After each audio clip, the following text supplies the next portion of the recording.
The downstream industry from natural resources in Indonesia has seen growth and development during President Joko Widodo's presidency. Some of the main factors that have contributed to this growth include: encouraging investment.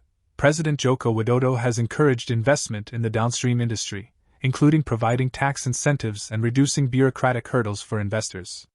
Improving infrastructure. The government has invested in improving the infrastructure, such as roads, ports, and airports, which has made it easier to transport natural resources and products. Promoting processing and value-added activities. The government has encouraged the development of processing and value-added activities in the downstream industry, including refining, smelting, and chemical processing. Developing new markets. The government has been working to open up new markets for Indonesia's natural resources, including through free trade agreements and international partnerships.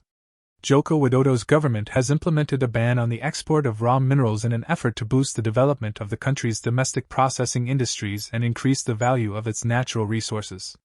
This ban has had a significant impact on Indonesia's mining and metal processing industries, forcing them to focus on domestic processing and refining rather than exporting raw materials. The European Union has protested against Indonesia's ban on the export of raw materials, including nickel, due to concerns about the impact on the global market and the competitiveness of European industries. Some of the main reasons for the EU's protest include: disruption of global supply chains. The ban has disrupted global supply chains and has made it difficult for European industries that rely on these raw materials to secure sufficient supplies. Decreased competitiveness. The ban has decreased the competitiveness of European industries and has made it more difficult for them to compete with industries in other countries that have access to a more stable supply of raw materials. Environmental concerns.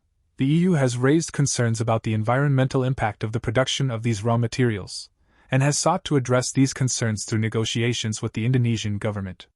The EU has lodged a protest with the World Trade Organization, WTO, over Indonesia's ban, and the dispute is currently being addressed through the WTO's dispute resolution process.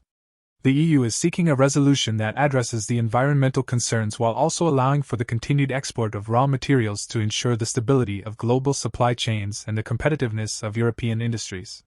Jokowi is not feared of facing challenges in addressing the European Union's protest over Indonesia's ban on the export of raw nickel material for several reasons. National interest. Jokowi is committed to protecting the national interest and ensuring the sustainable development of Indonesia's resources. The ban on the export of raw nickel material is seen as a necessary measure to protect the environment and ensure the long-term viability of the industry. Political will. Jokowi has demonstrated strong political will in addressing this challenge and has taken steps to engage with the EU to negotiate a resolution. He is not afraid to stand up for what he believes in and to make tough decisions when necessary. Strong negotiating skills. Jokowi has a reputation for being a strong and effective negotiator, and has demonstrated this in his efforts to resolve the EU dispute.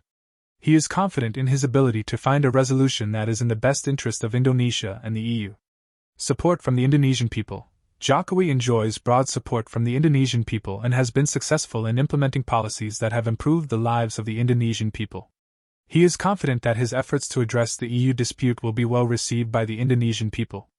Jokowi is not feared of facing the challenge of the EU protest because he has a clear vision for the future of Indonesia, strong political will, effective negotiating skills, and the support of the Indonesian people.